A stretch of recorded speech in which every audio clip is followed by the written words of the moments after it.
Всем привет! В предыдущем видео мы начали с вами разговор об руне Ансус. В общих чертах мы оговорили ее значение и то, как сегодня нам преподносит всякого рода литература, интернет о значении этой руны. А сейчас мы с вами поговорим более конкретно о самом символе. Каждая руна – это символ, это знак, который отображается в рунной системе. Я вам показывал неоднократно схему, на которой можно отобразить все рунные символы.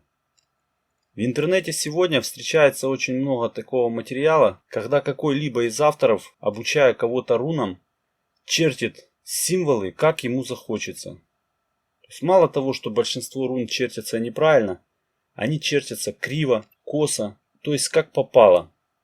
Я буду настаивать на том, что прежде чем вы когда-либо будете чертить символ, то есть заводить его физически в ваш мир, чтобы вы очень хорошо понимали и отдавали себе отчет в том, что вы берете на себя большую ответственность. И эта ответственность начинается с того момента, когда вы уже его чертите.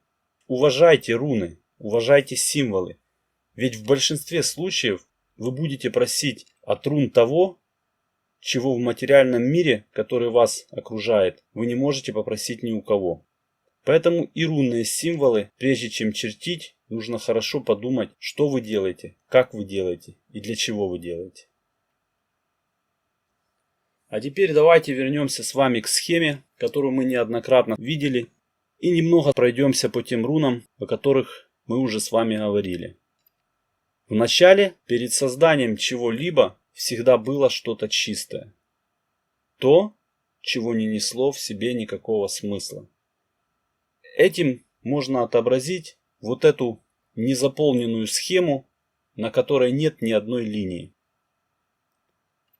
И вот на этом чистом появляется нечто. Что угодно. Это может быть что-то материальное, это может быть мысль, событие, процесс. Все что угодно. И это отображается вот именно в этой первой вертикальной линии, которая несет в себе смысл времени, то, что есть. Эта линия была у Фиху, эта линия была у Урус, эта линия была у Турисас, и эта же линия есть у Ансус. Наперед мы с вами забегать не будем, всему свое время. И вот после того, когда во времени появилось что-либо, руна Фиху двумя диагональными линиями на схеме отображает тот момент, что она дает возможность проявлению тому, чего ранее не было, в будущем. То есть отмечая вот эту точку во времени, это центральная вертикальная черта, то, что происходит, и второй точкой в третьей вертикальной черте во времени то, что должно быть. Это смысл руны Феху. Руна Урус диагональной чертой с верхней точки времени того, что есть, то есть вот этой вертикальной черты первой, отмечает начало короткой вертикальной черты во времени то, что происходит. Именно короткой черты, которая имеет свое начало в середине времени и заканчивает свое начало в нижней части, опять же в середине времени, не отмечая точек ни сверху, ни снизу. Потому что я вам уже говорил неоднократно, что руна Урус организовывает все возможные процессы, но она не определяет. То есть после этого всего руна Турисас утверждает право выбора. Поэтому в руне Урус вот эта черта именно короткая. Эта черта несет смысл в себе того, что во времени то, что происходит, начинаются процессы, после чего из этих процессов нужно будет сделать выбор. И именно руна Турисас вот этой точкой в центре второй вертикальной линии времени то, что происходит, отмечает вот этой центральной точке выбор того, что было задумано руной Фиху, преобразовано руной Урус, и Турисас был подтвержден выбор. И при всем при этом первая вертикальная черта постоянно была неизменна.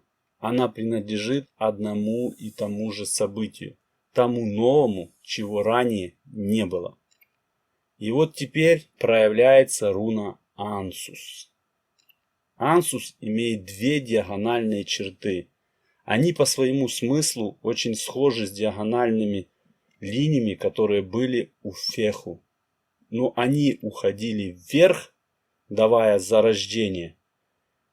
В руне Ансус они уходят вниз в центральные части двух вертикальных линий времени того, что происходит, и времени того, что должно быть.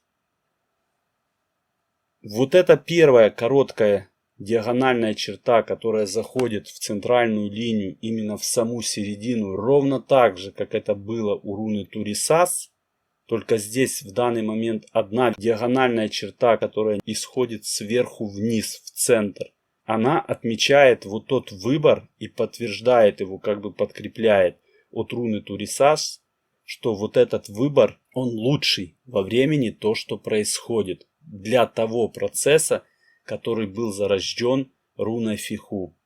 А вот эта длинная диагональная черта, которая уходит в центр третьей вертикальной линии времени того, что должно быть, она как бы в будущее дает отметку того, что то, что было выбрано в центральной вертикальной черте вот этой короткой диагональной линии, длинной диагональной линии во время то, что должно быть, подтверждается, что этот выбор лучший. Тем самым руна Ансус имеет такую способность и такую силу делать выбор, избирать лучшее, создавать ситуации, обстановки, избирать из материального, из мыслей. Все, что угодно, это будет лучшее. И в этом заключается суть руны Ансус в системе рунных знаков. Если это ваше первое видео, которое вы смотрите на канале Фортусита, многое из того, что я сейчас сказал, будет вам непонятно. Дело в том, что всю информацию, которую я выкладываю в своем рассказе о рунах, я выдаю ее последовательно. Именно так, как я считаю, что было бы удобно вам усвоить эту информацию. Если вы смотрите видео хаотично, в разброс, в таком случае вам сложнее будет переварить все то, что я пытаюсь вам передать. Поэтому, если есть желание разобраться и правда достичь какого-то успеха в изучении рун, я советую смотреть видео моего канала в том порядке, в котором я их выкладываю. Это очень просто сделать, перейдя по ссылке в описании к видео, которая приведет вас на плейлист руны, где все видео идут в последовательности по дате их создания. Ну, представьте себе на минутку, что как будто бы это какой-либо сериал. И вы начнете сериал смотреть хаотично. Сначала в середине какую-то серию, потом в конце, потом в начале, потом снова в середине и в разброс. Многие моменты вам будут непонятны. И для того, чтобы в них разобраться, вам все равно рано или поздно нужно будет начать смотреть этот сериал с первой серии. Вот ровно так же все происходит и в моем рассказе. Не забывайте оставлять комментарии под видео, так как любой из ваших комментариев в будущем будет иметь отражение в последующих видео. Это намного облегчает мне процесс продвижения моего рассказа о рунах, так как вместе с той информацией, которую я вам хочу передать, ваши вопросы помогают направить видео в определенное русло, в которое направляют ваши комментарии. Таким образом, я понимаю, что именно в этот момент нужно рассказать вам больше о том, о чем вы спрашиваете. Но только не забывайте, что вопросы, которые вы задаете, должны касаться именно вопроса обучения о рунах. Пока мы с вами не пройдем всю рунную систему, мы не будем создавать никаких формул, кулонов, амулетов, либо какие-то практические действия, которые можно производить с рунами. А на этом пока все. Вы были на канале Фортусита, где я рассказываю свой рассказ о рунах.